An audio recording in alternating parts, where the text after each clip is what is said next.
Welcome back for our second panel, What Happens in Rehearsal and Performance. Since the fall of 2003, Jeffrey Dauma has served as director of the Yale Glee Club. He also serves as professor of conducting at the Yale School of Music, where he teaches in the graduate choral program, and as founding director of the Yale Choral Artists.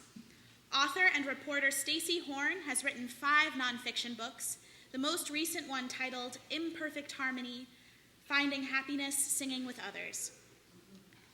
Active nationally and internationally as a guest conductor and lecturer, Anton Armstrong became the 4th conductor of the St. Olaf Choir in 1990 after 10 years in Grand Rapids, Michigan, where he had served on the faculty of Calvin College.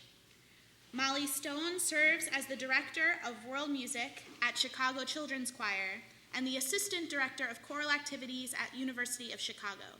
She is also the co-founder and director of both the Brooklyn World Music Chorus and the Chicago World Music Chorus, and teaches across the US, Europe, and Africa as a teacher for Village Harmony. Thanks, Stephanie. And I want to thank Andre and Stephen and Maggie and Julianne for such a thought-provoking and engaging and wide-reaching discussion. I really can't imagine a better beginning to not only today's symposium, but to our festival this week. This panel has a very different charge. Our charge is to talk about whether there are specific practices that a conductor can engage in, or that singers can engage in rehearsal or performance, that increase the possibility for transformative experiences on the part of the singer or the audience member. So I also want to thank Tom Cabanis, actually, because the question that you asked Maggie at the end of the last panel is a perfect segue to this discussion. Those of us who have day jobs and for whom singing in tune is important and getting the vowel right is important, and yet we recognize that choral music has the power to do so much more and reach other people. And how do we actually make that happen? The 4 of us had a conversation on the phone a few weeks ago, and a few questions emerged from that conversation. And so that will form the basis of our conversation this morning. And hopefully there'll be a little bit of time for questions at the end. And by the way, I'll just mention now while it's on my mind, if you do have a question, we hope that you'll step up to one of these 2 microphones, because our symposium today is being live streamed. And so if anybody happens to be watching it via the internet, we want them to hear your question too, which they can if you use these microphones. So as a starting point, first I'd like to ask Anton about something that I heard you say probably at least 15 years ago during a keynote address that you gave at the Oregon Bach Festival. And what you said was that you did not believe, as part of this discussion, you did not believe in the choral art. And that made quite an impression on me as a young conductor. It wasn't something that I was expecting to hear come out of the mouth of the conductor of the St. Olaf Choir, which is, of course, something that I think most of us in our profession consider to be an exemplar of the choral art. So could you tell us a little bit about what you meant by that? Well, you have a good memory. I think actually how I reference is that I don't worship the choral art. And I think when I started off in this business 35 years ago, and especially in the academy, especially graduate school, it was about holding up the choral art as the highest. It felt almost like a religion. You know, you go to an ACDA convention, you hear these wonderful choirs, you worship before the throne, and then you go away. And I guess over the years, I still work for excellence, but I work for excellence so that all the things that can distract the human mind and ear are not there. But ultimately, if it doesn't touch the heart of the performer, it doesn't touch the heart of the listener, then the music's not working. And I guess in large part for me, it comes from my work with children over the years, who come and they just want to play together, and they want to sing together. And then you have mentors, and the one I really give credit to this, some of you who've worked with children's choirs and church choirs especially, you'll know the name of Helen Kemp. And you know a mantra of hers for her teaching has been body, mind, spirit, voice. It takes the whole person to sing and rejoice. And I think we can get so caught up in the mechanics and the techniques that we forget we have people who come to our choirs because they need to belong. They need to be fed. And so it's not so much about the choral art, the excellence of the choral art. It's why should those people come? Even if they are in the academy and have to be there for some reason, then is it a meaningful experience? Are they being changed or are they being transformed? So for me, it really isn't about, I do see choral excellence. I appreciated Maggie's response. It was a very honest one. But people want to do things well in life. I don't care whatever you do. If you build something, you want to do it well in life. When you sing, you want to do it well in life. But what's beyond? It has to go beyond entertainment. But coming at it from the other side, if the other things are in place, if the sense of community is in place, and the sense of purpose is there, then do you think that, coming back to the idea of the choral art, do you think that when those things are also at the highest possible level, that it has a positive impact on the other non-musical aspects? I mean, does it feed both ways? Yeah, I think for me, and then I want my colleagues to answer this, I really do think that people want to do whatever they do in life well. They don't want to do things in a haphazard way. So, when I played sports, yeah, it was great when we won, but it was even better, if we were playing together and not fighting each other, out on the soccer field. It's a combination that you go, and for me, it's giving. You never know when what you're doing will give meaning to somebody else. Just being nice to somebody. There was a time at the airport when I was the one person the woman said didn't cuss at her all day because the flight had been delayed. She said, "You're actually nice to me." The niceness came. She upgraded me. Okay. But my mother, she said, "Ugly, nice gets nice, ugly gets squat." Okay. And in making music, why don't we go for the nice? Why don't we go for the beautiful? Our people live in a world of ugliness, of pain. I want to give them joy. If we're going to spend an hour together, let's do it and have some fun with it. Mm-hmm. And let's have something we can look at the end of the time and say, we've actually accomplished something. Yeah. So go ahead, Stacey. I wanted to respond to two things you said. First, I do worship the choral art, and I'm one of those people that you spoke about who needs to be there. And I found this great quote when I was researching my book. It was from an immigrant to America from Wales in the 19th century. And he said, "The ease from mental pain that other men have sought in alcohol, I always found in song." And I love this quote because I originally tried to find ease from mental pain in alcohol, and that so did not work. And I joined a choir instead, and choir did work, and now it just continues to always provide that ease from mental pain. I like how that puts. And also, I wanted to address your point about people wanting to be good at what they do. And I'm a strictly amateur singer. When I joined that choral society, I was in my 20s. I'd never been in a choir before. And the first time, at a rehearsal, and I had to read music, I knew a little bit, but I just had no idea of how to turn those musical words into musical notes into songs. So it's very hard for me. But then about 10 or 15 years ago, I don't remember exactly when, this man named John McClay took over the choir. And he just very slowly started giving us more and more challenging pieces. And it was difficult for me, and the only way I could do it was by rehearsing at home during the week. But I love it. And now I'm at that point where if he gives us a piece that isn't challenging enough, I'm disappointed, I have to say. The more it pushes me to be a little bit better, the better it feels for me. So let me dive into a couple of the questions that we talked about a few weeks ago, because I can tell we're already getting into some of that. Maybe Molly, you can try to respond to this first. Can you recount specific instances when you have personally felt the transformative impact of group singing, either in a rehearsal setting or in a performance setting? Oh, so many. Yeah. But I guess I can start from this and tie this together with what we were saying before. And I think excellence is a word that keeps coming up, and it's a word that a lot of us are afraid to talk about. But I want to sort of present a different way of thinking about it.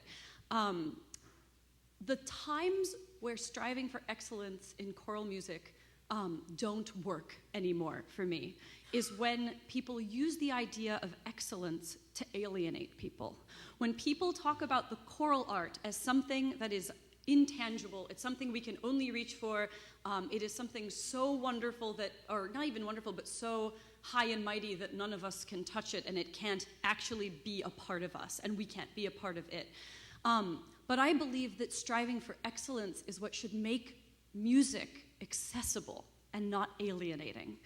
And that one of the most powerful experiences one can have in striving for just to have the choral experience is to engage in that challenge.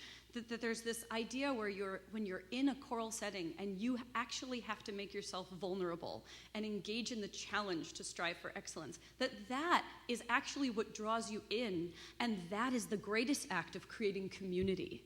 If it's easy, if it's too easy, like what you were saying, it doesn't mean very much. And so this idea of striving for excellence, it should be the thing that engages us most and makes the music accessible and not the thing that alienates us. And, this happens on a regular basis, especially when you work with young people, I feel, because it happens in both ways. I work with adults as well, and sometimes I see some of the most powerful emotional breakthroughs with adults when they're faced with a challenge because their instinct is to say, I can't do this. And then when you work really hard with them and show them that they can, it is truly an incredible experience. And once they've had that experience, they're hooked for life. Not just in the music, but in that act of engaging in challenge, especially in an area where they don't have expertise. Because we all know it's really easy to do something we're good at. It's really hard, the older we get, to do something that we're not good at. But then the successes are even more powerful. But also with young people, I feel that some of the most transformative experiences is when you challenge them to go beyond what they think they're capable of, and then they find that they can, in fact, do something they never knew they could do before. And even if you look at Julianne's choir that she showed us, I'm sure that when she first met them, she didn't think that they could reach that level of excellence. So obviously it's all contextual as well. But yeah, I think that striving for excellence is not a bad thing. It's just that we have to do it in a way that makes our genre accessible and not alienating. Does that make sense? Yep. Very much so. Well, interestingly, I just a few days ago, I was interviewed by the public radio station here in town about this festival, and of course we're talking about the choirs coming, we're talking about this symposium and the kind of ideas that we're going to explore. And the interviewer basically asked me, who's a musician herself actually, asked me kind of the same question. And strangely, even though we all believe, I think very strongly in choral music's ability to create these kinds of transformative experiences, it actually wasn't easy for me to think of one. Maybe it's because there's too much pressure to think of the perfect. What is the quintessential example of this? And the first thing that popped into mind, which actually I'll just share now, was a very ordinary kind of thing that happens every day. But it did happen to be the first thing that popped into my mind. A couple of years ago with the Glee Club, we're getting ready for our joint concert with Harvard. I'm sorry, this is the second time Harvard has come up at the symposium already. We have to rethink that somehow, I think. But we're rehearsing for the Glee Club's joint concert with Harvard, and we're rehearsing a very simple piece, very beautiful piece, Joe Flummerfelt's arrangement of Danny Boy. And as I often do, I walked off the stage, stopped conducting, and went out into the audience, to hear how things sounded in the hall. But what I think was different is that I happened to do that at the moment when, we do the second verse really, really soft, which I think the way most people do it. And that's when I left. And because everybody had to sing so quietly, and we were alone in this hall, and they no longer had a conductor, you could tell that just the level of concentration went up several notches.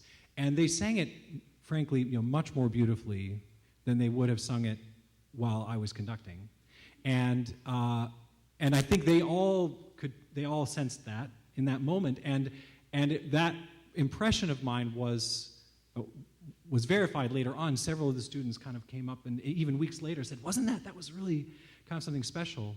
And so the other day when this popped into my head, I realized that maybe the reason that was the first thing that occurred to me is that that's kind of a powerful metaphor for us as conductors who are trained to lead in so many specific ways, and we have to, but here was this very beautiful and profound moment, and of course that was the moment when I was completely getting out of their way and not getting in their face. That's something that I've thought back on several times since that last happened. I can give you a specific example. I cheated and didn't really answer your question, but I can give you one that's similar, but Good. from a children's choir perspective. In terms of just the transformative nature and when we suddenly get out of the way and let our singers come to the music. I was teaching a group of inner city teenagers a late Renaissance motet last year by Jakob Handel called Die Kunt Infantes, which is not performed very often because the text is pretty morbid. It's about King Herod slaying all of the children.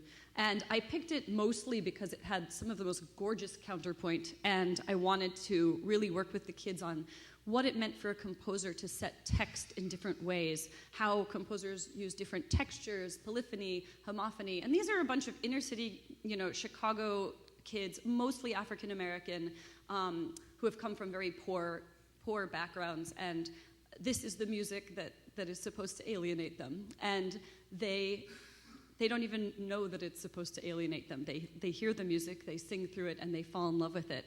And I was talking to them about my own struggle with, I chose this piece of music for you because of the music, and I'm sorry about the text. And they said, "Why are you sorry?" And I said, "I don't know how you can relate to this. Can you?" And they looked at the text and the translation, and they sang through it again, and they said, "Well, first of all, I feel it. When I sing this music, I feel it." And another kid said, "I feel it too, but I can also relate it to something in our own lives. We know a lot about young people being slaughtered in this day and age and feeling like the authorities don't help and sometimes are even responsible." And they started talking about another girl who went to school with them who had recently been caught in gun violence in their neighborhood and was murdered, and going to her funeral, and they were saying that this song is all about giving a voice to the voices of the children who were slaughtered and never had a voice. And they were saying that by singing this song, they were giving a voice to their friends. And I just couldn't believe how they made it so instantly accessible and related it so clearly to their own experiences. And that was magical, because here was this repertoire that was composed in the late Renaissance, and I was introducing it to them as a motet to talk about homophony and polyphony, and there they made it directly connected to their own lives. And that was really a moment of transformation, and reminding me that this choral art really lives and breathes in all of us, and that it's actually given new life when we allow our singers to find their own relationships to it. That's some of the magic that happens in rehearsal. And in a sense, you were also getting out of the way when you did that. I mean, that wasn't your idea to bring them to that conclusion. Well, the second question that we had talked about, which is of course very closely related, all of this is, are there specific things a conductor can do in rehearsal to create that sense of community and to allow for that possibility? Well, I don't know. Either Anton or Molly as conductors, or Stacy as a choral singer. I certainly have suggestions. All right, yeah, let's hear it. Well, I wanted to tell a quick story about my transformative moment, because it kind of leads to what I'm going to talk about. But it was when I was demoted from singing soprano 1 to soprano 2. And I only found out like the first night of rehearsal for the season, when the conductor handed out sheets with our voice parts, and I just had no time to react. Otherwise, I would have just burst into tears and sobbed for a while.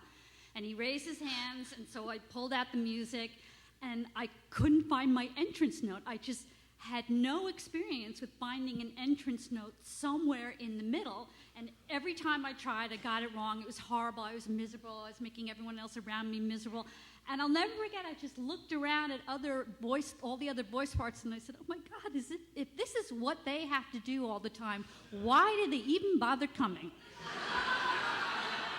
And then eventually I found the right note, totally by accident, and I was pinned to that note because I was vibrating in harmony with the voices around me in a way that I had just never felt before, singing soprano one, singing the melody. And I don't really know the explanation for this, and I have since done everything I can to research it. When I worked on my book about the science of singing and the history of singing, I read every study I could find, and I found almost nothing that specifically looked at singing and harmony, which just surprised me because for me it really is the best part. And that leads me to my suggestion. Another thing my conductor did a couple of years after he took over the choir was he separated us from singing voice parts in sections to singing with the voice parts all mixed up in quartets. And that is probably the change that he made that had the most positive effect on me, and I know for the singers in my choir because I interviewed all of them, and everyone again and again and again talked about how singing in quartets made them feel the harmony physically from head to toe in a way that they never had before, and now we all crave it. And I just got some great quotes from people when I asked them to describe the experience. One person said it was going from 2 dimensions to 3.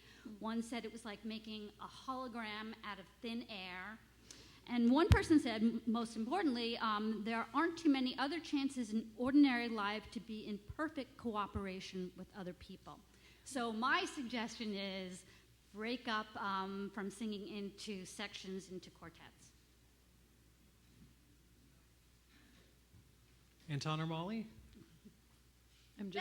I'm just smiling because I'm a second soprano and I feel really validated now. Just imagine being an alto.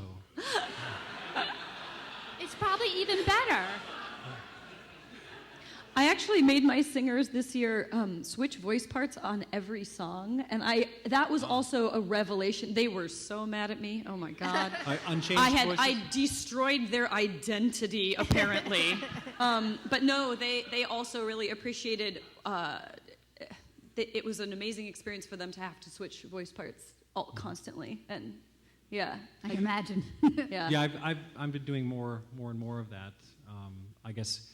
For me, it originally stemmed from the fact that it seemed like the tuning was better when we did that, at least for us. But I wasn't thinking about the experience for the singer. But of course, I was getting that kind of feedback from the students as well. I'll throw in a general thing and then kind of two specific things that I found stem from that.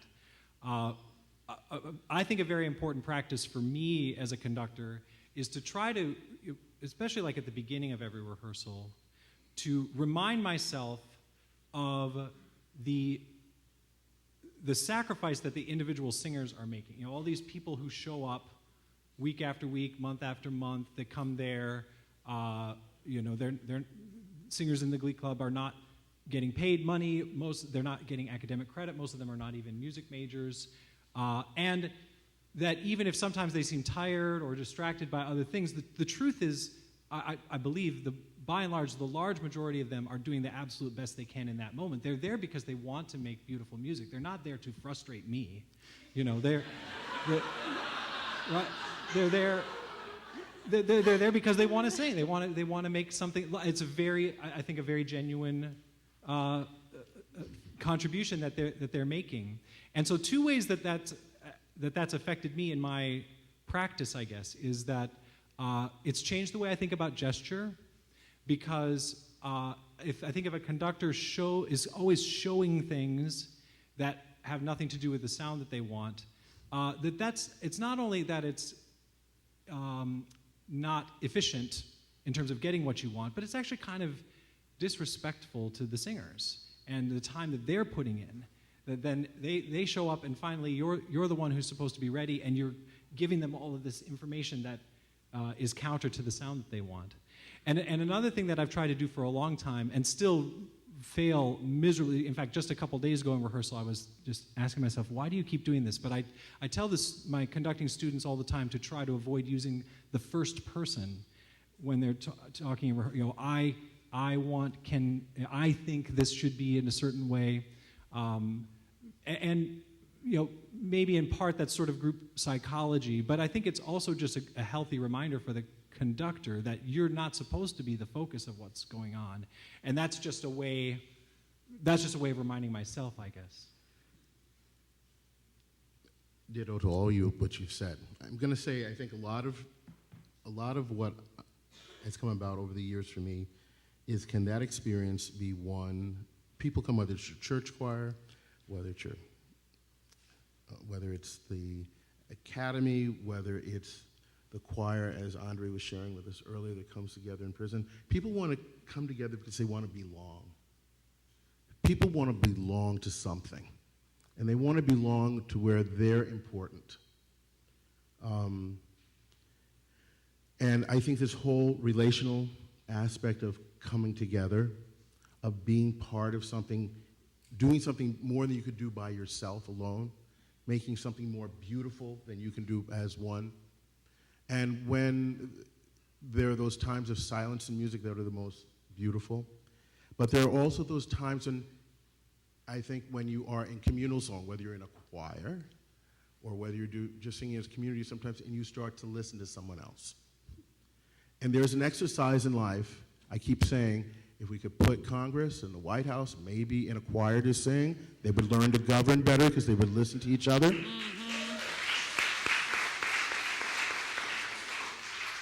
But I don't think we listen a lot.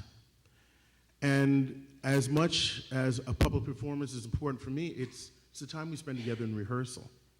That magical moment may not happen in the public performance, but maybe all that goosebump moment that you mentioned with, and I've had the same thing with Danny Boy. Get out of their way. Sopranos won't get freaked up when they have to go to that high G, and you just stop. And there are times I just stop conducting, because to conduct, it just gets in their way. But I think the whole idea of what does that time together mean when they come together in whatever circumstance you have, Most of you know me as conducting the St. Louis Choir.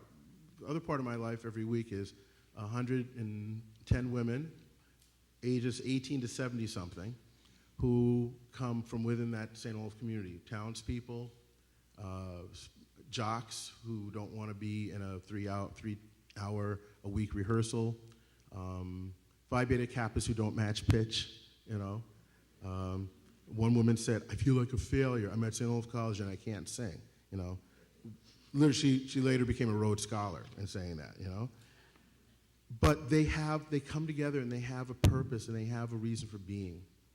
And I also direct a boys group out of the Northfield Youth Chorus. And when I came there, I had come from a very fine program I had in Michigan, and I said to the founder, well, how do you decide, I actually used the word, how do you audition them in? And she looked at me, her name was Cora Schultz. She looked at me like I was crazy, and she said, if they breathe and don't destroy the room, they're in. Deal with them. 24 years I've had that group, okay? And those boys have taught me a lot about reality. I love the St. Olaf Choir, but those other two groups keep me grounded and human, because they don't come for the fame, they don't come for whatever, they come because coming together, they're better people when they leave. Those boys who come, and I have the boys chorus, so I have about 20 to 25, 9 through 14-year-olds. Unchanged, changing, God knows what's happening to them, okay? And the room reeks, okay? It's B.O., big time. And one of the music ed students came in and said, it's funky in here. I said, baby, that is success, okay? That is success, okay? But those little boys tell me about later, sometimes they can describe it then, but they said, we can say things, we can sing things that we can't say. We can express our hearts in a way that's cool and nobody's judging us. Okay? And so I think, and I'm glad you made that point about excellence, because I think in the desire that everyone wants to be inclusive, and then it's like, do you dumb down? Okay? I was raised in a household that you believed in volunteerism, and At home, we had the powdered milk, okay? But when we went to church, they got the good milk, okay? You gave your very best for others. The whole idea of volunteerism is not about looking down, or the idea even in the choral world, and we talk about amateur and professional. I'm sick and tired of that, because Shaw had it right, I think, when he talked about the amateurs being the true lover of the art. Okay? And the thing that professionals will sometimes lose is that love of the art. And so to be able to get all of that, and why? Because you want to love something you're doing. And I think what I've tried to do and what I've tried to change over the years is, yeah, I'm demanding, I won't let crap go on. Because that's also respecting their time. They've come to achieve something. And they want to know that it was worth leaving their house, driving out on an icy night to come to, your community choir, your time together, time to come together, I appreciate so much the music therapy points this morning. My mother had dementia in her final years. And music was at the end. Her ability to sing was the thing that kept her. The medication never helped. But my last visit with her, when she didn't talk for an hour and 15 minutes, and I finally took her into a room and I played a recording, happened to be one of the hymn albums that I had sing with choir, and it was that Beautiful Savior, that signature piece. She had sung that in the church choir. And when the woman hadn't talked for 75 minutes, she was not a wussy mezzo, she was a true contralto. She sang that solo. She sang the whole last verse, the second alto part. And then her favorite hymn was His Eyes on the Sparrow, and I started singing that. And she sang it with me. She remembered the second verse, I couldn't remember. And at the end, she looked up at me, not talking to me for over 75 minutes, she said, "Baby, when'd you get here? You look good. Somebody's feeding you real good these days, aren't they?" But music, okay, that communal song, she would sing in the house all the time. So it's not just singing in a choir, but that making music together. I think that's why people come. And the difference is to let people know there is a reason why they do that they belong. I just wanted to say quickly, there actually is an essay called If Congress Was a Choir by Margaret Evans, and I would definitely recommend Googling it and reading it because she makes wonderful points about cooperation. Well, another question, and I think Molly maybe already hinted at this a little bit when you talked about, a problem with choral excellence is when it's used as a way of alienating or excluding. We had talked about the difference between a choir singing at an audience or singing for an audience. And like a lot of the things that we're talking about this morning, that strikes me as something that's both undeniably true and that we know it when we see it, but also kind of hard to explain. So I wonder if any of you have any thoughts about what is the difference between a choir that sings at versus a choir that sings for, or what do those choirs do to achieve that kind of a connection with the audience? I have something. Okay. This is an experiment that I wanted to do, and it relates to that experience that I talked about singing in quartets. But I have this dream of trying to recreate that experience for the audience, and I thought maybe it wouldn't work, and it would certainly be terrifying for the singers. But a cool thing to do would be to disperse all the singers throughout the crowd, the voice parts all mixed up, and I thought it's possible then that the audience, by having different voice parts singing all around them, would experience at least some of that resonance that I feel singing in harmony with different voice parts all around me. It's just an experiment I would love to try. I don't know if as conductors that would be something you'd want to do. No, we've done it. Well, put the choir around an audience and you split them up. No, literally with. No, yeah, and I had to do that in two situations. A live situation where the church wasn't big enough, so the only way I could get the choir to sing was in Baton Rouge, Louisiana. And literally, they were mixed in because that's the only way I could make it work. And what was the feedback? It was good. Well, the kids were scared, at first. It was very, And you couldn't practice it that way because you could put them out, but there weren't bodies staring up at you. Yeah. You know? And, you know, but it was nice. Would they want to do it every night? No. But was it an interesting experience? Yeah. But what was the feedback from the audience? Well, they enjoyed hearing it, you know, unless they had the loud tenor right by their ear. I talk a lot. Are we surprised? I tell my audience a lot about every piece of music. I think that's really important. I also make sure my singers really know a lot of information about every song that they sing. But talking with the audience is usually also combined with some element of audience participation. If we do a South African song, I explain to the audience that it's really weird. It doesn't feel authentic at all to perform a South African song for a bunch of people that are sitting there staring at you. And so I actually, for almost every piece that I do, I make the audience stand up and I teach them the movements and have them at least do that with us. And it doesn't compromise it at all. It really does make it feel more authentic. It energizes the singers. I think they're always, it always feels like a dare. It's always like, are they gonna do it? And it's amazing because I actually, I'm the conductor. I get to turn my back to the audience in the end. And I can only tell by the expression on my singers' faces, and I have to kind of wait and see what happens too. And afterwards, the singers are beaming. They're like, every single person was dancing. There were people in wheelchairs, and they were doing the movements. And the grumpy man in the corner who looked like he was asleep the entire time got up and did the dance movements. And it really is very meaningful. And I think it is important to get the audience feeling like they play a role in the performance, like they are engaged, and like our singers are singing. I mean, I really think this should be a mantra, that we are singing for the people there and not at them, because it's so weird having people sing music, having these sort of professional choirs get up and sing music that you've sung, that you have this intimate connection to, and have them sing it at you and sort of not acknowledge that you're there. So I think this is a really interesting thing to think about as conductors for the future. How do we find new ways of engaging our audiences in our performances? And again, that don't dumb them down necessarily, but that make it a more authentic connection between performer, audience member, and the repertoire itself. Because again, we are not here to just recreate everything that's been done before us. We are not here to study and be, okay, I have to do this and that and this and that. Great, I've done my perfect Bach performance. We are here to breathe new life into this music, to bring new meaning to this music, to figure out, why do we still sing these songs that have existed for hundreds of years? Why do they still move us and touch us? And that is really what our job is, not just as conductors, but as singers as well. So yeah, I would agree.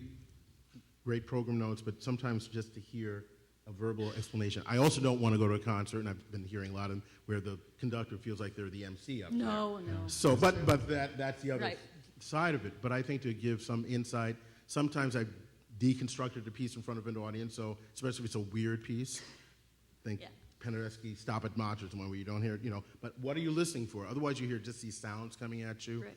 But I think it's also an attitude. Okay? It's an attitude. What I guess I'm looking for in whatever age, whatever type, is there an honesty in the singing? Because I think you can work perfection to one degree when we lose almost an honesty. And is that part of the spirit that is moving? And is that part of what? And I think you can stand on risers and sing sing to an audience and with an audience and for an audience. Mm-hmm. I think the things that you're suggesting is great. Sometimes it's not always possible, but I think how moving. Sometimes I still remember a performance in Miami at the ACDA of this wonderful children's chorus from Houston. Not a community choir. I conducted a community choir, but this was an elementary school choir. Some of you may know the name of Mariana Simpson. And, most of our children's choirs, unfortunately, in this country are about 2/3 girls, 1/3 boys. Okay, that's if you're lucky. Yeah. Okay. So here I saw a choir that was at least half boys, if not more. It was every shade of the rainbow, and the singing was very beautiful. Okay, but there was just an honesty in what they sang and how they sang it, and I have never been so moved in a long time by that.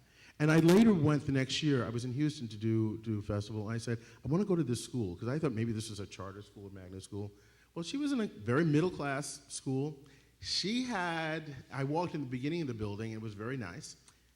I walked all the way to the back of the building where she was in the cinder block sort of construction thing. And it was butt ugly room. But those children walked in and it became magic. And I saw a teacher take, and when they started singing, they knew, it wasn't perfect at first, but they knew what they were striving for. That was one of the few choirs I've ever seen used to curl in hand signals and really adjust pitch. Really adjust pitch, okay? But when we got there, and maybe the last piece I always remember singing I Am His Child, Moses Hogan. And before they sang it, each kid started telling me something about Moses. Moses was one of my closest friends. And before they started to sing, they had me in tears because they knew about him or how this music started to relate to them. And the same way you described the motets with the kids, they had made that their piece. So I think part of the exercise and long-winded answer is to say, how do we help our singers to take ownership of the music? Not just what we impart, but I'm asking more questions than I did 15 years ago. What does this mean to you? I can give a certain point, but what does it mean to you? And we have an exercise with the choir that I direct, the Singing Choir, that before every concert we have what we call devotions. They're not necessarily spiritual things, but they talk about what the music means to them. And all of a sudden, you start hearing this kid who you thought was totally like, this piece sucks. That's the way they've looked every time I've conducted it, okay? Yet, that's the piece they decided to talk about. And it's hitting them. You don't know who you're going to touch. And it's not talking to the audience. I'm talking within us. It needs to start here and in that group. And then we have something to share. I'm glad you mentioned that because that was also, of course, part of my experience at Concordia. We called them devos. And often it's not religious. And the Glee Club, before I came here, they also had same tradition. They just call it pep talks. And it really is, it's about establishing the intent right before you sing. And I think that's incredibly important, that last reminder, because there's so many distractions. And sometimes I wonder what it must have been like to be the conductor of a choir, like, let's say, 150 years ago before the dawn of recorded music, let alone the internet, but recorded music, how special that experience must have been when a choir was gathered on stage and then the audience showed up and you actually got to hear the Mozart Requiem. I mean, that was an event. I don't think anybody in that room at that time would have had to be reminded, hey, listen, this is special. There's something special that's going to happen. They all would have known that instinctively just because of the way life was at that time. Now today, we take it for granted that we can hear the most beautiful performance of any given masterwork with the click of a button. And so to recreate that sense that what we're doing right now is very special, I think is a unique challenge to conductors in the 21st century. But so then what can you do? Well, it comes down to those simple things. You can have a pep talk. You can have a member of the choir stand up before you go on and say, hey, everybody, just a little reminder, I love this choir, and I love this piece that we're singing, and this is really special. And you just reminded me of another thing that I always try to remember to say to the group at the beginning of a tour. I think you said something like, well, you never know who you're going to connect with in the audience. I always try to remember to say, because on a tour you never know. You might have a packed house, or then one night there's only 10 people there. And that can be a very deflating experience. You walk out on the stage and suddenly you think, oh, well, I guess this concert doesn't matter. But what I try to remember to tell the group before that happens, before they see an audience of 10 people, is that really doesn't matter, because you could be singing for 1,000 people and maybe they're all distracted by their cell phones or whatever, and none of them has a transformative experience. Or you could sing for 10 people and 5 of them are deeply moved and are changed by what they heard. That would be the far more meaningful performance, and you just never know. I also find sometimes in rehearsal these days, they don't always want to just hear from me. So maybe I bring a student conductor up to conduct the same piece, but they do it. They react differently. It's been very humbling. It's been very insightful. Sometimes it's not the greatest gesture, but they just do something that the kids respond to. Or when we're looking at a piece, that's the nice thing about being in the academy. I have a text. I got kids who are English majors who, or they have this insight and an environmental piece, and they can bring this, and all of a sudden they start contributing to the teaching. And that's been slow in me coming to do, I will admit it. But where I don't have to be the full fount of knowledge for that group, and for them, maybe if you're doing choirs of faith, you're not always the one doing the exegesis of the text. Somebody else can do that. We were doing a James Agee text at one point. It wasn't Sure on the Cheyenne, it was something else I'm trying, but a student had just been studying it in their class, and they came in, and the perspective they could provide. So I think it's releasing type A personality, releasing control, and trusting and enabling those folks to have a say in the music making of what happens. Also, just one quick last thought.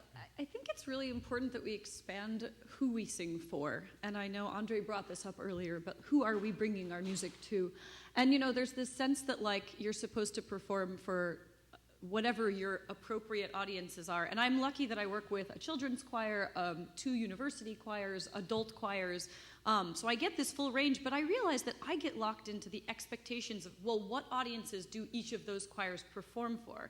And I'm not sure why we don't break that down more. Getting to bring college students to perform at a school for 5-year-olds and interact with them certainly would be a really magical experience. I had a bunch of my teenagers on tour recently, and we took them to a preschool. And one of the most powerful moments in my life as a singer was when I was growing up. I got to go on tour to South Africa and perform right after the first democratic elections. It was a very, very powerful time, and we performed for school children, and we started to sing a song, and they came up to us on the stage and reached their hands out to us and brought us down off the stage into the audience, and we danced and sang together. And that was just, mind-blowing. I couldn't understand how you could cross the barrier between performer on the risers and people in the audience and all make music together organically in that way. And I try to remember that experience as much as I can and try to challenge myself to create that in any way I can. And so recently I brought a bunch of teenagers to a preschool and had them after singing a bunch of songs on stage, they came and surrounded the little kids, and I kept asking them questions. It's so, when you ask 5-year-olds questions, you get 8,000 answers. And this one little boy, who had learned very wisely that he should just be the loudest in the audience, he said, "I don't sing!" And I was like, okay, well, we're going to try. And we taught them a song. I had my teenagers sing very simple song, "Bring Me a Little Water, Sylvie," and teach the 5-year-olds. And each of my teenagers got on their knees and knelt and put their arms around 2 5-year-olds and sang the song with the 5-year-olds over and over and over again until they then could break into harmony, and the kids' eyes were all wide and they couldn't believe they were hearing harmony around them, and they kept singing the melody. And at the end, the same little 5-year-old goes, "I am now going to sing for the whole rest of my life."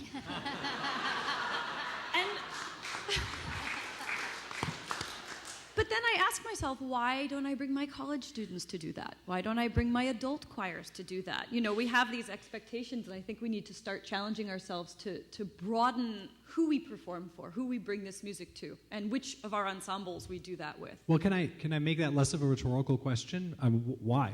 Because I'm definitely guilty of that. I think my groups tend to perform for their expected audiences. Yeah. Occasionally we do not, but definitely most of the time that we do. Friends, family, choral music enthusiasts, that kind of thing. So is it, and I don't know, maybe somebody in the audience has an idea, you could yell it out. Why don't, is it laziness, or is it fear, or are we just kind of so, we're just a little bit too locked into the safety net of what we're comfortable with, or... Because it seems almost self-evident that we would all want that, right? Right. What we would love, that's kind of a dream. Like, have my choir sing for a group of people who've never heard that kind of music before and who get to hear it for the first time. We would all want that. I think it's practical things, but I think we all need to just commit to overcoming them. Scheduling is hard. It's hard to take people out of work or out of the school day to perform at a school. We also inherit programs where there are set performances that we're expected to do, and so we just fall into the habit of doing them since they're already laid out. But it's certainly something worth rethinking and a thing we should commit to try to do it differently. We had an experience about a year ago, 2 years ago, I guess now, And someone had, a gentleman who's trying to develop a network and is still in the process. The basic point was, as AARP is able to be a big group and represent people of a certain age group, and they have more bargaining power because it is AARP. This man's dealing with special needs child. And he said, you know, if you have an autistic child, you're doing this. If you have this type of child, you're doing this. He's trying to build this network. So he's trying to create a piece to use as a selling point. But he didn't really know anything about St. Olaf, but somebody finally showed him one of the Christmas programs or something. And what it ended up being was the St. Olaf Choir and St. Olaf Orchestra being part of this video. Well, for the kids, it meant doing this, but all of a sudden, what part of the thing was that the kids went in and they sang, and the orchestra had to stay on stage, but the choir went in amongst the families, and some in wheelchairs, some children who had Tourette's syndrome, and everything, but all of a sudden the kids were just arms around the kids, or one little girl just jumped in the arms of one of the boys, and he just sang to her.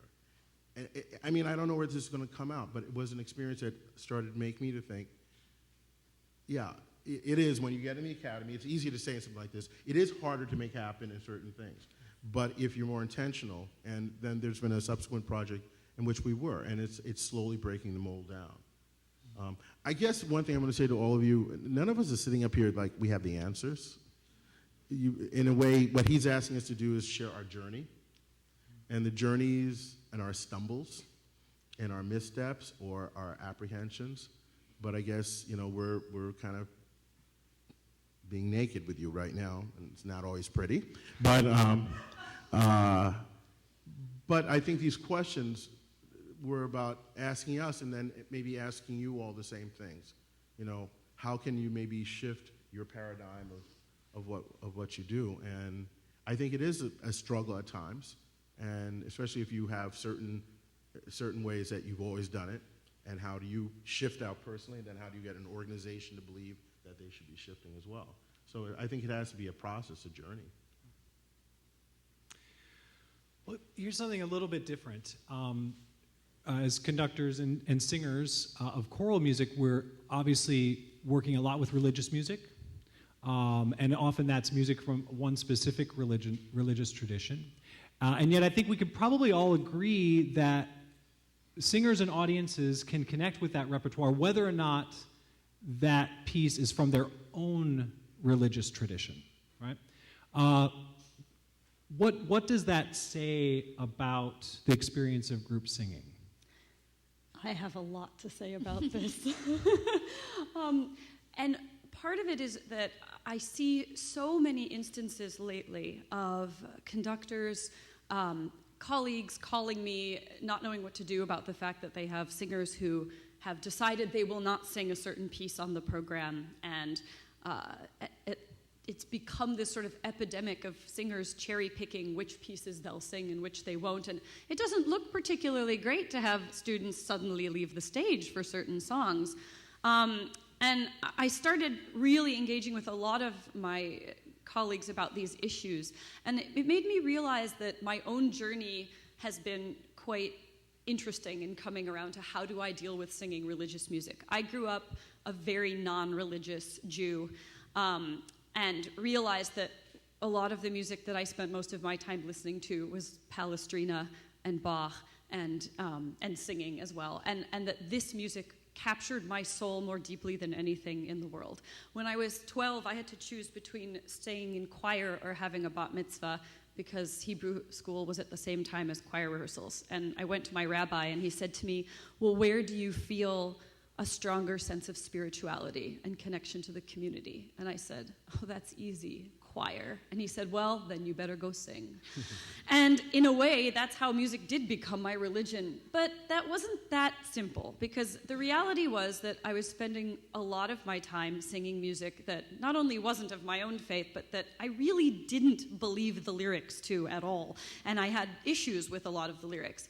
And I asked people, how do I deal with this? And at times, when I was growing up in my choir, there were a few other kids who were non-Christian, but there were also times where I was the only non-Christian in the ensemble, and of like 100 kids. So I really had to think about what that meant. And the advice that I was given, which I still hear people give singers all the time, which I now really don't believe in, is, oh, well, pretend you're singing about something else. When you're singing about Jesus, pretend you're singing about something you do believe in. Pretend you're singing about something else you love, whether it's, sing about your own God. Well, I don't believe in God. Sing about your dog. And I'm like, really? I'm singing Palestrina about my dog? I don't even have a dog. Anyway, but I was like, this isn't working for me. And then I started to really reflect on what it meant to sing, my own experience growing up. The things that had mattered most to me were that the choir that I sang with growing up was multicultural. We had kids from all different races, all different religious backgrounds, and all different socioeconomic backgrounds. And that in itself was really interesting. And one of the most powerful experiences was coming to choir and realizing that we were going to sing a Hanukkah song on this one concert. And watching all of these kids who were not Jewish singing this music from my religion. And not just singing it, but working really hard to sing it excellently. Working really hard to get the notes, to feel what the piece was about, to sing it, create these beautiful harmonies, and use all of the techniques that they had been taught to bring beauty to this piece of music that was supposedly mine and didn't belong to any of them. And that was really magical. And suddenly I realized, wow, I love this, that the little Japanese kid is singing the solo on the Irish song, and that the African-American girl is singing the solo on the Max Janowski, Hebrew piece, and that you have the kid, this poor little white kid who can't barely step and clap and is trying with all his might to sing the gospel song. And I suddenly realized that these were the acts that really and truly created community in the choral world. And in fact, I'm bringing this around again to the idea of how choral music should be a challenge. Striving for excellence should be a part of it, and it's what should make it more accessible. Because what I've realized is that, in fact, the most beautiful, poignant moments of choral music making for me is when I make the choice to sing lyrics that I don't believe in. Because in so doing, I'm not lying to myself or to an audience, but I'm taking a part of myself and my own identity and making it less important than it is to acknowledge through music making how important it is that the person standing next to me who believes in those lyrics belongs in my community.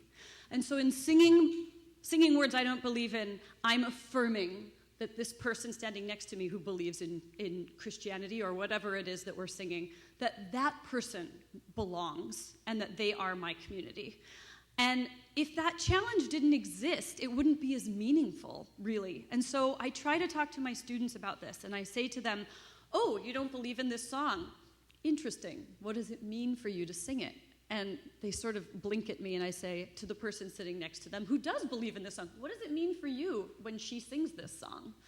And they say, oh, well, it's so nice of you that you're willing to take the time and effort to learn music from my tradition and sing this for me. And I started to realize also then it affirmed to me how important it is, again, that we use excellence in doing this. Because when we work hard to do the music of another culture or another people, when we work hard to do it well, we're saying that those people have value to us and have meaning and belong and are worth just as much effort as Bach and Mozart. And that is so important. And so I challenge people nowadays, conductors who are struggling with this, not to tell someone to imagine that they're singing about their dog when they're singing Palestrina, but to think about what it might mean to someone else in the room who believes in these things. Now, obviously, there are challenges that go beyond that. It's very different to ask someone who is a minority to sing the music of the majority, to sing the culture of power's music versus the other way around. But you'll often find that it's the majority who resists singing music from other cultures and not the other way around. And that if you provide enough support and dialogue and experience for the singers to talk about what it means to them, you can make minorities more comfortable as well, singing things they don't believe in. But really, that is the greatest way that we can use choral music to create community, is through taking that challenge and learning how to give up your own identity for a moment to affirm the importance of others in our group. That was really beautifully explained. Yeah. Thank you. Do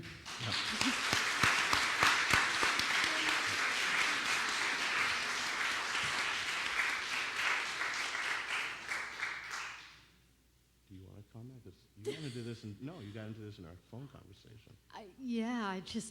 That was just so well put.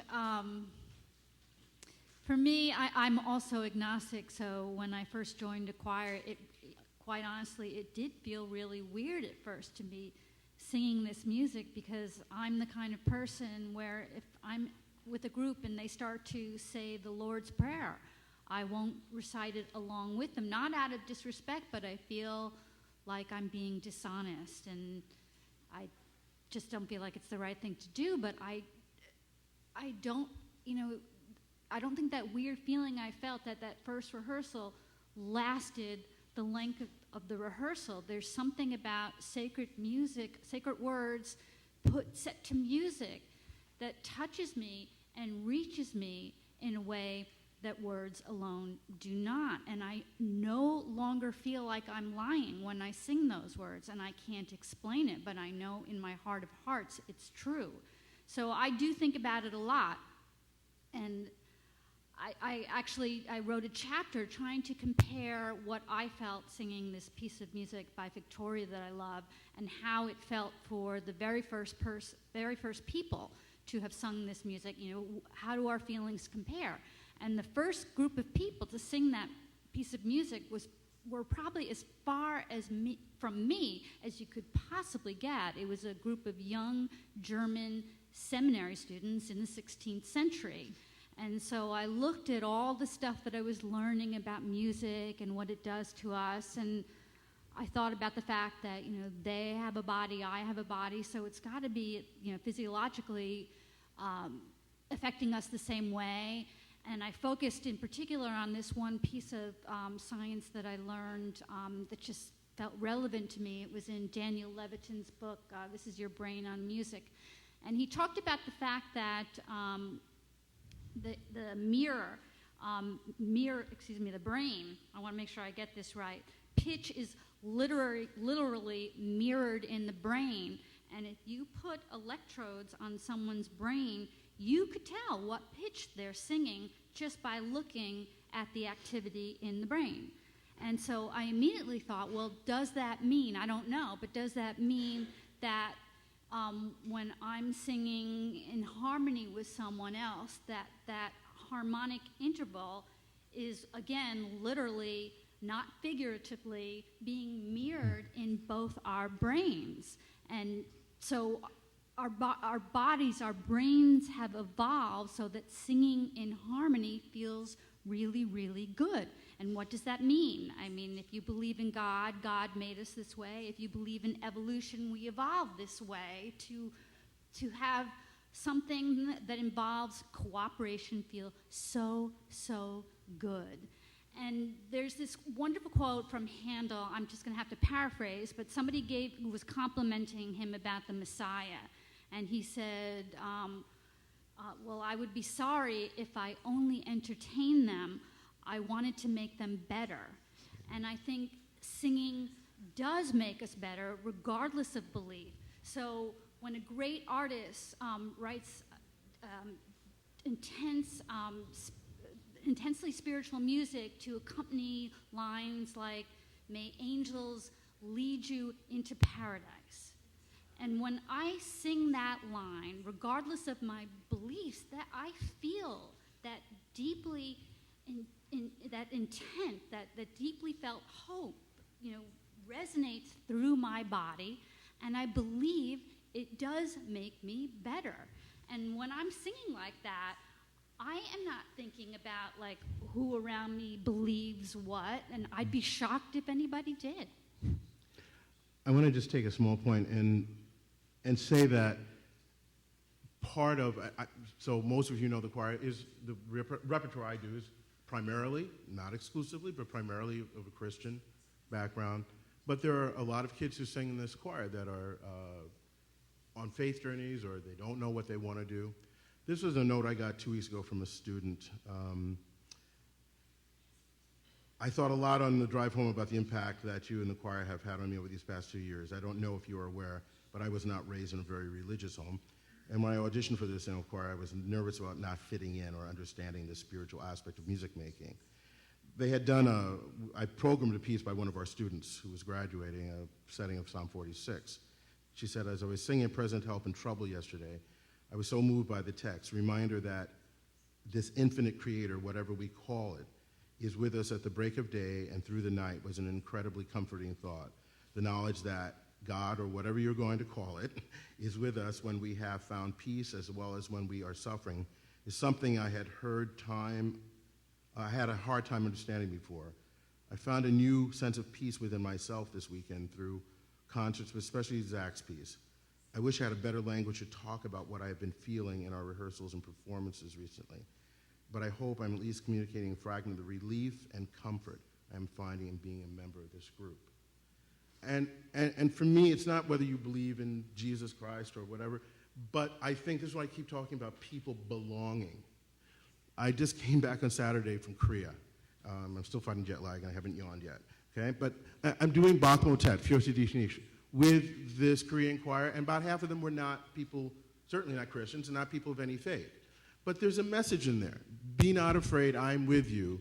You know, I've called you by your name. Du bist mein, you are mine. And I try to explain that, not that they had to believe. I wanted them to understand, because here are Koreans singing in German. What is the intent of the composer? What is the mind of the composer? Do you agree or what? But that was the piece they would stop in their broken English, much better than my non-existent Korean, and say to me, thank you. It was a hard piece. We had to work for all the excellence and all things, but all of a sudden, this is a culture that believes in family. It believes in people being together. And all of a sudden, this bond of what they respect and what they admire, they found in this German composer of 300, 400 years ago. And I think that's when we cross the boundaries of time and space, of ethnicity, of religiosity, of political bounds. I mean, that's why you can have a choir in which you might be this point politically and that point politically, but you find the common ground in humanity. And I think whether it's we were talking about religious music, but I think this talks about anything. People want to belong. People want to feel like they are known.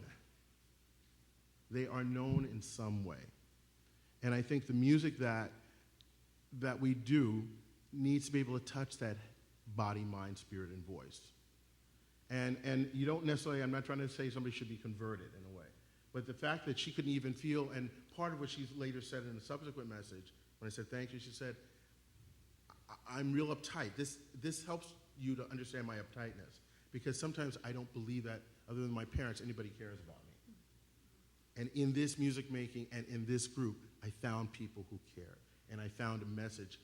And I don't know yet if I believe in God, but I believe that something is coming at me that says, I have value, I have worth. If anything, in my own students, in the 15 or so years I've been teaching college students, they've probably become even more religiously diverse. And there was that Pew study that came out just recently, I think, that basically all religious identification in the United States across all groups pretty much is gone down, except across the group that says they have no religion, which has increased.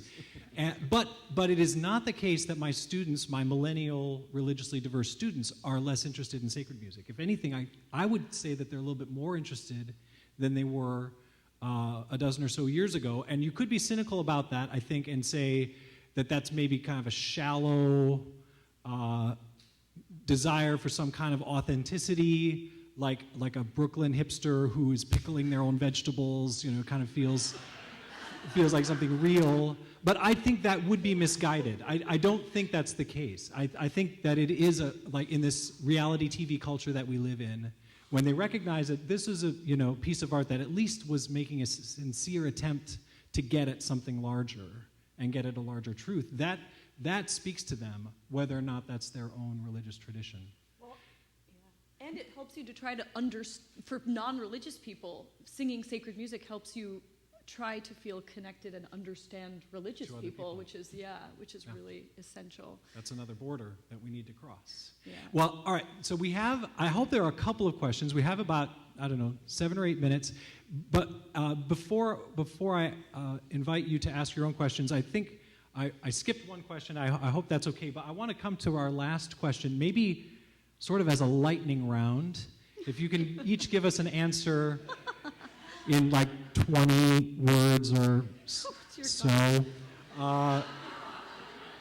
Okay, let's try this. Why do the singers in your choirs keep showing up?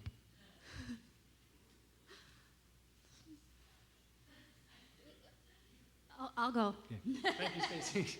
I have another quote, but this was a 19th century music critic, and he said, "In no other art are amateurs privileged to enjoy the spiritual beauties of a creation to the degree that music offers to choristers." So unlike going into a museum and looking at a great painting or even making a fairly good copy of a great painting, when you sing a work of art, you're channeling that work of art through your body. It feels really, really good. And a member of my choir put it best. She said, you get to ride on the genius of a Beethoven or a Palestrina. And as I said, feels really good. I'll come back for that. Oh. Well, I think people are looking for a sense of belonging. Let me just read. They want to be part of something. They also want to come back to a place where a younger generation, which wants instant access to everything because of this stuff. In music, you articulated and so beautifully before, but you hit on this, that practice, like going after something. We're teaching life lessons. And whether or not they fully understand it, they're getting something. They're getting maybe the first time when somebody actually says, there is discipline. We have to have guidelines. Not, you're okay, I'm okay, everything's okay. No, you're not. You can be better. Yeah. But you can be better in a productive way. And you're not being put down, but you're saying how you can be lifted up. And a life lesson in which life is not the instant answer. Okay? It's a journey. And when you progress through that piece, and it may take you 3, 4, 7, 8 weeks to get that piece, when you finally do, maybe it's the first thing, you finally freaking got a chord in tune, And it's like, thank you, Lord Almighty, okay? But that's an achievement. And I think people are looking for that type of thing, and something where they can be uplifted, but they can actually achieve something together. When they see politics is not doing that, this is not doing that, the church sometimes doesn't offer that, okay? But you can have that. You can have commonality. You can have consensus. And you can have something of excellence and beauty in a world that's full of hardship and pain. And they can experience it and feel it every week. Yeah. Yeah. I agree with all of that. It is that sense of, once I actually asked my students, I ranted at them about something they weren't doing right because I knew they could, they just weren't doing it. And then they did it right. And I said, why did you make me take an entire 45 minutes yelling at you before you did it right? And they were like, I said, why do you even keep coming back here? And they said, because you yell at us, because you care, and because you make us do it right. And because you expected that we could do it, and we didn't even believe we could, but then we did. And it's about this ability to create beauty that no single person could do on their own, but when they come together, they are capable of something so much greater that they don't even know that they're capable of. And if you show them that every rehearsal, oh my God, just think of what we can do in the world. And beyond that, also, I know that my singers have talked about the fact that they often feel like they don't have the resources to show people from different backgrounds that they respect them and want to learn about them and honor them. And that through singing music from different traditions is one of the most accessible, clear ways that they have that ability. That they can, I love it, but my favorite is always, Miss Stone, over break, I went away, and in the taxi, our taxi driver was from Nigeria, and I sang him the Nigerian song, and he cried because he was so happy. And I was like, yay! Yay, you made a taxi driver cry. No, but I mean, just feeling like they can create connections through their ability to create music. That's pretty good reason. Well, I certainly have nothing to add to that. You guys nailed it. Are there any questions? Way back here? Oh, here. Yeah. Go ahead, Rob. I experienced two rehearsal techniques that I never encountered before that may be of interest that you haven't mentioned, but you may have already tried. I know the experience of singing without a conductor, but I've never had somebody say, I had never had somebody say, we're going to do this again, but you start it. Not just stop conducting, but not start the piece. When you're ready, you 70 people, Right. start this passage, fun. and to have us listen and think together to make that happen. And the other thing is to use improvisation, to take 4 or 5 volunteers and say, start to sing something and work together to make it happen. Both of those were very transformative experiences. Thank you. Maybe just one more over here. This isn't a question. When you spoke about singing at or for the audience, I'm a very average, at my best, singer. But I always think of singing with the audience, is that they are as much part of us as we are part of each other. And that spirit just keeps us and them apart, out of the picture.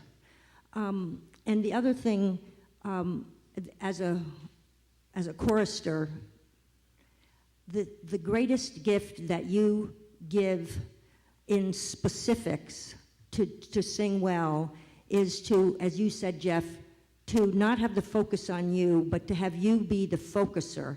And Jeff, singing with you do this impeccably, is to have one thing that you want us to focus on at that moment. Never speak about what we're doing wrong, saying what you would like us to do, quote, right, unquote, and then to tell us how to do that, so that we can all sing as one. And I learned that at a conductors conference where I was in the choir up in Maine, where there were 40 conductors, and the head of the school just had each person come up and said, this is your only job, is to know what you want and to ask the chorus to do that. And all the choristers a little bit figure out how to do that. So thank you. Thank you very much for those thoughts, and thanks so much to my fellow panelists. It's a wonderful conversation. We have to do this again soon.